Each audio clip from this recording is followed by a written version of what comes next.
끌어당김을 추구하고 성취하는 과정 자체에서 방법론적으로 모순처럼 보이는 것들이 겹쳐져 있기 때문이에요.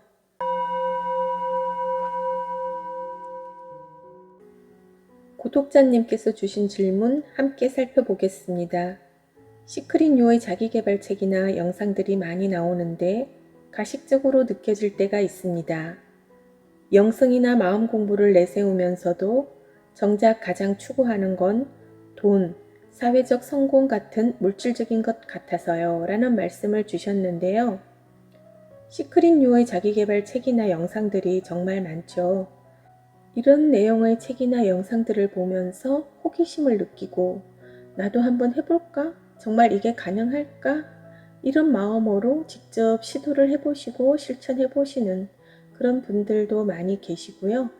또 이런 분들을 보면서 너무 가식적이다 라고 느끼시는 분들 역시 많으신 것 같습니다. 충분히 그렇게 느끼실 수 있습니다. 가식적으로 느껴지는 첫 번째 이유는 깨달음을 성취하기 위한 전통적인 마음 공부와 끌어당김의 법칙을 활용하는 시크릿요의 마음 공부를 혼동하기 때문인데요. 깨달음을 위한 마음 공부와 끌어당김을 위한 마음 공부의 공통점은 마음의 기능과 역할을 이해하는 것이에요. 하지만 그 마음을 어떻게 다루고 활용하는지는 굉장히 차이가 나는데요. 깨달음은 마음의 힘을 약화시키고 마음을 비워냄으로써 내 마음을 넘어서는 것이에요. 하지만 시크릿은 마음의 힘을 강화시키고 이 마음의 힘을 활용하여서 내가 원하는 물질이나 상황을 성취하는 것이죠. 그런데 우리는 마음 공부를 한다라고 하면 물질을 포기하고 깨달음을 성취함으로써 내면의 자유와 평화를 찾아가는 고전적 방식의 공부를 떠올리게 됩니다. 하지만 시크릿은요, 전혀 다른 거예요. 내면에 있는 마음의 힘을 인식하고 활용함으로써 내 삶에 나타나는 가난이나 질병, 실패와 같이 내가 원하지 않는 것들을 몰아내고 풍요와 건강과 성공과 같이 내가 원하는 것들을 나의 삶 속으로 끌어당기는 것이에요. 그래서 깨달음을 위한 마음 공부와 시크릿을 위한 마음 공부는 그 출발점에서부터 굉장히 달라요. 그런데 우리가 각기 다른 방식의 마음 공부를 같은 것이라고 오해하고 혼동하고 있기 때문에 그들의 말과 행동을 이해하기 어렵다고 느끼고 가식적이라고 느끼게 됩니다. 가식적으로 느껴지는 중요한 이유 두 번째는요. 끌어당김을 추구하고 성취하는 과정 자체에서 방법론적으로 모순처럼 보이는 것들이 겹쳐져 있기 때문이에요. 우리가 시크릿이라고 이야기하는 끌어당김의 법칙은요.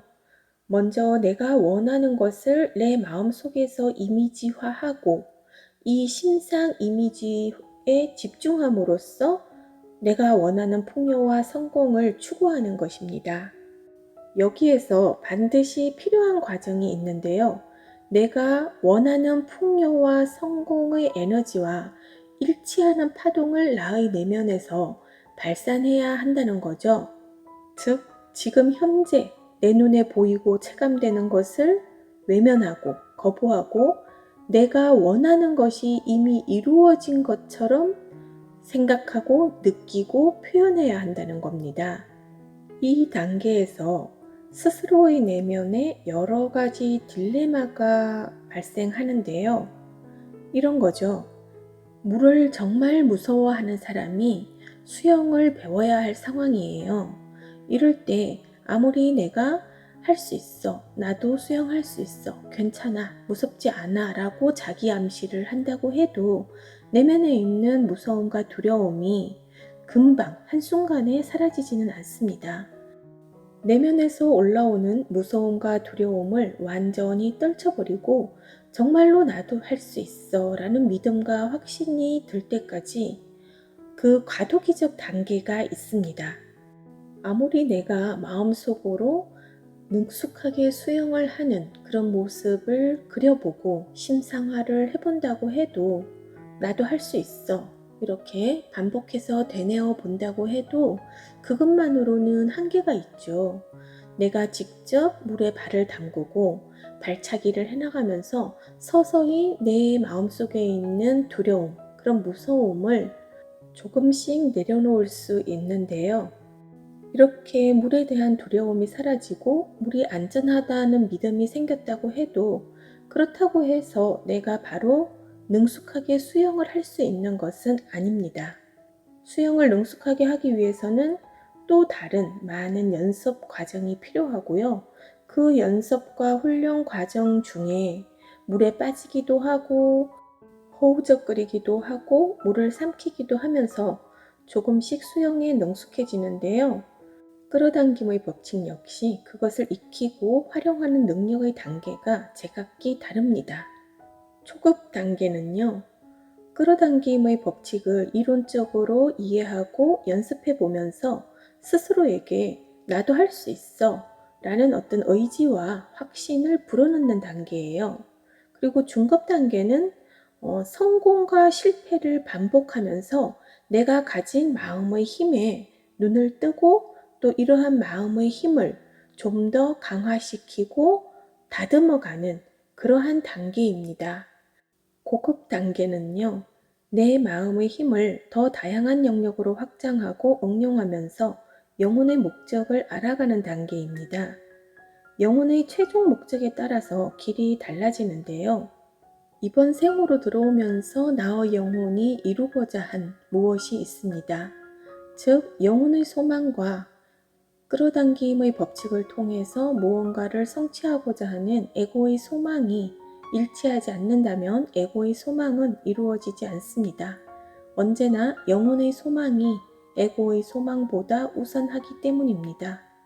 이 삶을 통해 나의 영혼이 추구하는 가장 우선적인 가치가 깨달음이라면 삶의 모든 경험은 그 길을 따라 흘러갑니다.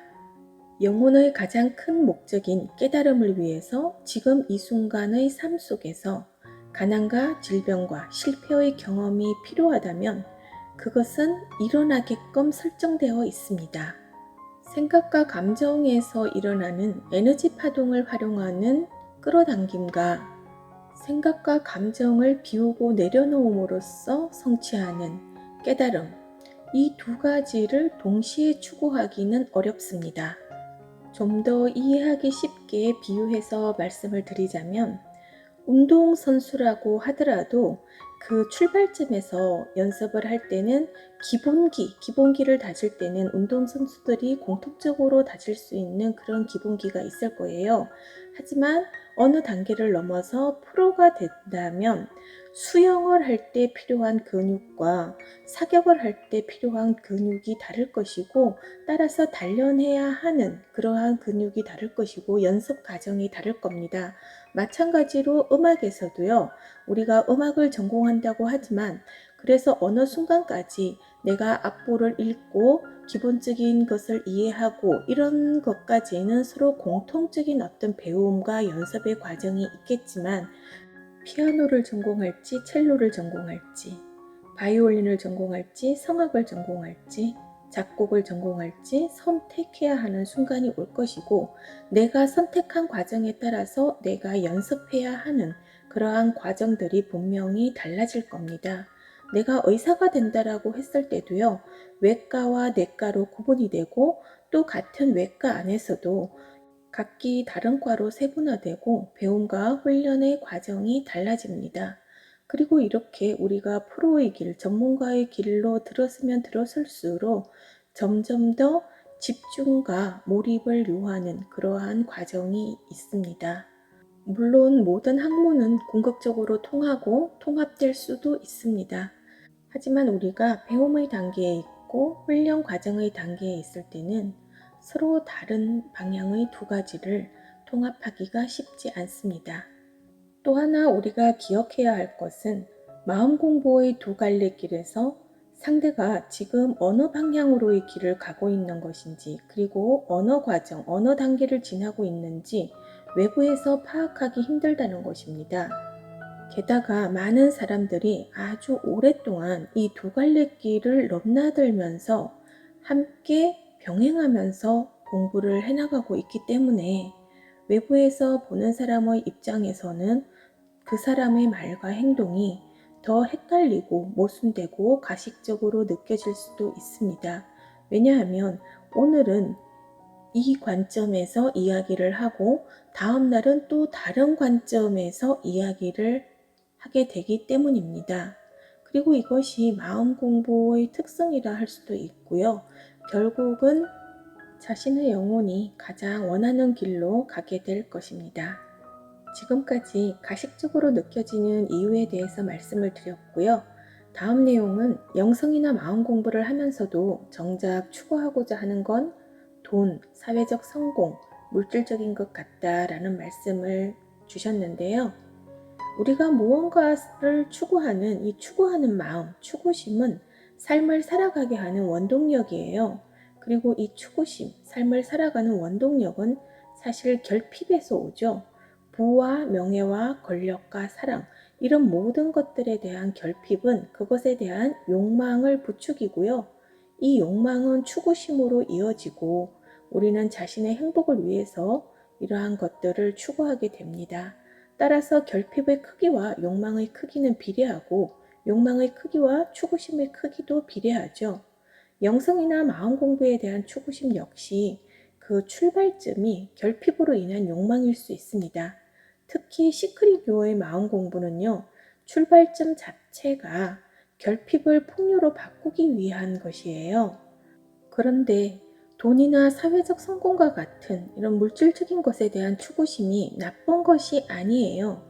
우리가 의사가 되고 싶다, 연예인이 되고 싶다, 정치인이 되고 싶다, 법조인이 되고 싶다, 이런 꿈들을 꾸고 그것을 위해서 내가 노력하는 그러한 사람들이 많은데요.